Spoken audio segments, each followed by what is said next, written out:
আমাদের দেশে প্রায় প্রতি বছরই কোরবানির সময় বিভিন্ন এলাকায় বন্যা বা প্লাবন হতে দেখা যায়। এ সময় সোশ্যাল মিডিয়াতে অনেকে আওয়াজ তোলেন যেন কোরবানি না করে সে টাকা বন্যার্থদের মধ্যে দান করা হয়। এরপরে শরিয়াত দৃষ্টিভঙ্গি কি? খুবই গুরুত্বপূর্ণ একটি প্রশ্ন এবং এই প্রশ্নের উত্তর প্রায় প্রতি বছরই আমাদেরকে কোরবানির সময় দিতে হয়।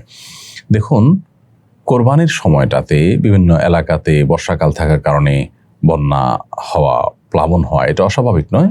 আমাদের এই অঞ্চলে বিশেষ করে নদীমাতৃক দেশ এবং সমুদ্র তীরবর্তী এলাকা, এ সমস্ত এলাকার জলোচ্ছ্বাস হবে এবং বন্যা প্লাবন হবে, বৃষ্টি বাদল হবে, এটা খুবই স্বাভাবিক এবং সুন্নাতুল্লাহ ফিল আরদ বা এই ধরা পৃষ্ঠে আল্লাহ রাব্বুল আলামিনের যে নিয়ম রয়েছে তারই অংশ। এখন প্রশ্ন হলো যে একদিকে আমাদের কোরবানি করার ইবাদত, অপরদিকে আমাদের বন্যার্থ ভাই বোনদের কষ্ট, এই দুটোর মধ্যে আমরা কোনটাকে প্রায়োরিটি দিব? এর উত্তর হলো যে কোনটার উপরে প্রায়োরিটি দেওয়ার দরকার নেই। প্রত্যেকটারই আপন আপন জায়গায় গুরুত্ব রয়েছে এবং সেই গুরুত্ব বিবেচনা করে আমরা প্রত্যেকটা কাজকেই যার যার জায়গায় রেখে করতে পারি, সমন্বয় করতে পারি। কিভাবে? যেমন আপনি কোরবানি করছেন, এই কোরবানিটা করার পাশাপাশি আপনার তো আরও টাকা পয়সা রয়েছে, আপনার তো আরও সম্পদ রয়েছে। এমন তো না যে আপনার সমুদয় সম্পদ দিয়ে আপনি কোরবানি করেছেন আর আপনার স্থাবর অস্থাবর নগদ টাকা কিছুই আপনার কাছে নেই। অতএব কোরবানির টাকা দিয়ে কোরবানি করে আর বাকি টাকা থেকে আপনি কিছু টাকা দিয়ে আপনি বন্যার্থদের পাশে দাঁড়াবার চেষ্টা করবেন। তাহলে দুইটা পারপাসই একই সঙ্গে সার্ভ হয়ে গেল। একজন মানুষ তিনি একটা ভালো কাজ করতে গেলে তার আরেকটা ভালো কাজ থামিয়ে দিতে হবে, এটা তো জরুরি নয়। ইসলাম সেই ধর্ম যে ধর্মের সকল সমস্যার সমাধানের পথ আমাদেরকে বাতলে দেওয়া হয়েছে। একজন মানুষ তাকে ইসলাম জাকাত দিতে বলেছে, অর্থের জাকাত, ফসলের জাকাত দিতে বলেছে, গবাদি পশুর জাকাত দিতে বলেছে, সাধারণ দান করতে বলেছে। অর্থাৎ দানের যতগুলো অপশন এর প্রয়োজন আছে তার সবগুলো কিন্তু ইসলাম বলেছে এবং ওপেন রেখেছে। এই জন্য যিনি কোরবানি করেন তিনি জাকাতও দেন, তিনি বন্যার্থদেরও পাশে দাঁড়ান, এটাই হলো বাস্তবতা।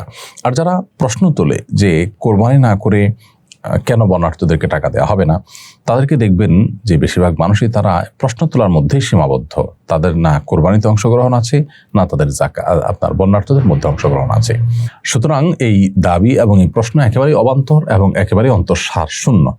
একজন মুসলমান সমস্ত ভালো কাজের মধ্যেই কিন্তু সমন্বয় সাধন করবার সুযোগ রয়েছে এবং সেটি তাকে করতে হবে। বিশেষ করে কোরবানির পেছনে যে যৌক্তিকতা রয়েছে, কোরবানির পেছনে যে যথার্থ কারণ রয়েছে, সেটি আমাদের মাথায় রাখতে হবে। কারণ কোরবানি করার মাধ্যমে কিন্তু অনেক সময় দেখা যায় যে বন্যার্থ এলাকার মানুষের আরও উপকার হয়। যারা পশুগুলোকে পালার মতো ব্যবস্থাপনা তাদের থাকে না, কঠিন হয়ে যায়, তাদের জন্য তখন কোরবানি যারা করছেন তারা পশুগুলো কিনে কোরবানি করলে তারা তাদের টাকাগুলো পেয়ে যান, ন্যায্য মূল্য পেয়ে যান, সেটি তাদের জন্য বরং উপকার বয়ে আনে।